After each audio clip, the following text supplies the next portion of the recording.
Welcome back to Iqbal کا پاکستان. جی without any further delay. دیکھیے اقبال کے جو بڑے بڑے استاد انڈیا میں جن کے ساتھ اقبال نے تربیت حاصل کی، professor Arnold was one of them. Okay.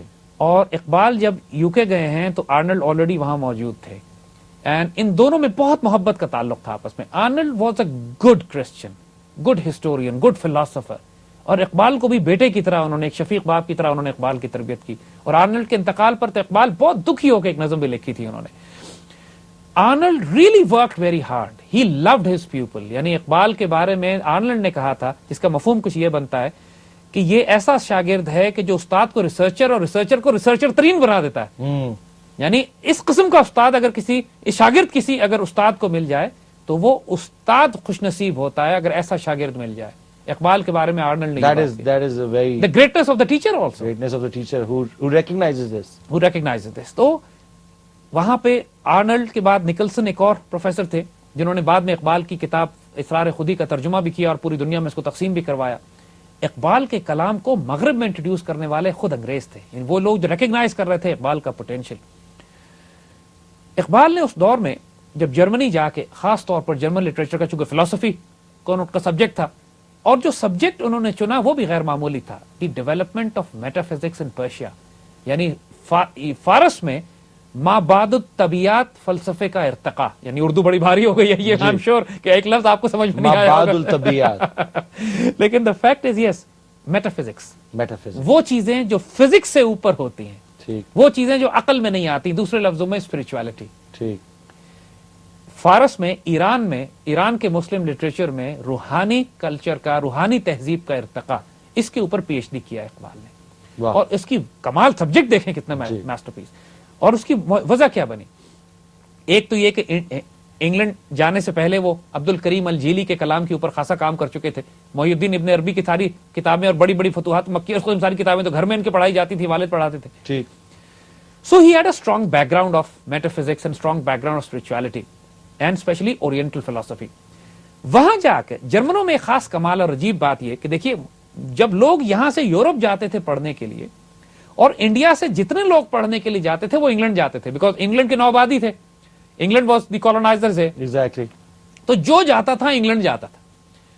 Iqbal نے یہ ایک غیر معمولی انڈیپینڈنٹ تھنکنگ کہ میں جرمنی جا کر، انگلینڈ میں رہتے ہوئے جرمنی جا کے فلسفی پڑھوں گا. اور یہ دیکھیے، یہ اللہ کی طرف سے کوئی خاص کرم تھا کہ یہ ہونا تھا اس طریقے سے. اللہ نے اسکیم اس طرح کی، the grand scheme was created like this کہ ہی وینٹ ٹو اسٹڈی فلسفی ان جرمنی.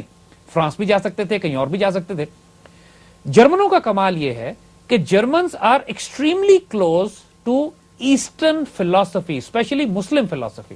جلال الدین رومی، حافظ، سعدی، نظام اور رومی، اینڈ ایون حضور صلی اللہ علیہ وآلہ وسلم اور سیرت مبارکہ کے حوالے سے جرمن فلاسفر اسپیشلی گوئٹے نے بہت زیادہ کام کیا ہوا ہے. پوری جنر ہے، یعنی پورا ایک کلچر بلڈ ہو گیا ہے جرمن لٹریچر میں کہ حافظ کے کلام کے مطابق، سعدی کے مطابق یا رومی کے مطابق، یعنی ان سے انسپریشن لے کر پورا دیوان، پورا کلام شروع ہو گیا.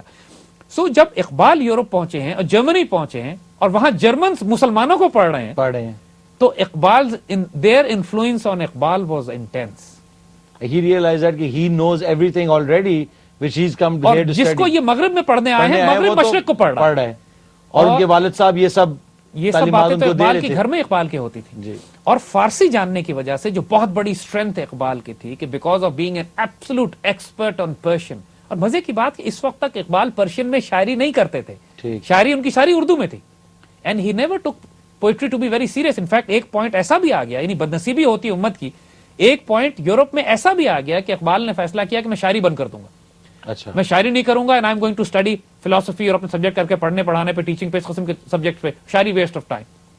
تو یہاں آرنلڈ سے مشورہ لیا گیا، اینڈ آرنلڈ نے، اللہ نے اس کی زبان سے نکلوایا کہ اقبال کو کنونس کیا کہ آپ نے شاعری بند نہیں کرنی. And that is why Iqbal said all right now I'll continue to do poetry. اور پھر وہاں پہ ایک اور جو کمال ہوا کہ اقبال نے فارسی کی شاعری شروع کر دی. اس سے پہلے وہ اردو میں کرتے تھے.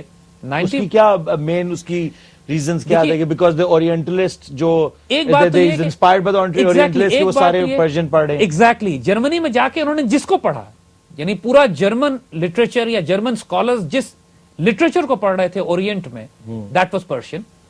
دوسری بات اقبال کا اپنا ڈاکٹریٹ اور تھیسس بھی پرشین لٹریچر کے اوپر تھا, اور اقبال فیلٹ کہ اردو کے مقابلے میں فارسی اتنی ڈیولپڈ زبان ہے کہ جو ان کے نازک کیفیات ہیں دل کی وہ اردو میں بیان نہیں ہو پا رہی ہیں, وہ فارسی اس کے لیے بہتر ایک field of play, theatre of play بنتا ہے. اور دوسری بات یہ کہ اگین دیکھیں یہ اللہ کی طرف سے کوئی ڈیوائن انٹرفیرنس اور انوالومنٹ ہے کہ فارسی کا انفلوئنس زیادہ ہے مسلم ورلڈ میں. آپ سینٹرل ایشیا سے لے کر ایران, افغانستان اور انڈیا اس پورے خطے کو انفلوئنس کر سکتے ہیں اگر آپ فارسی میں کلام کریں.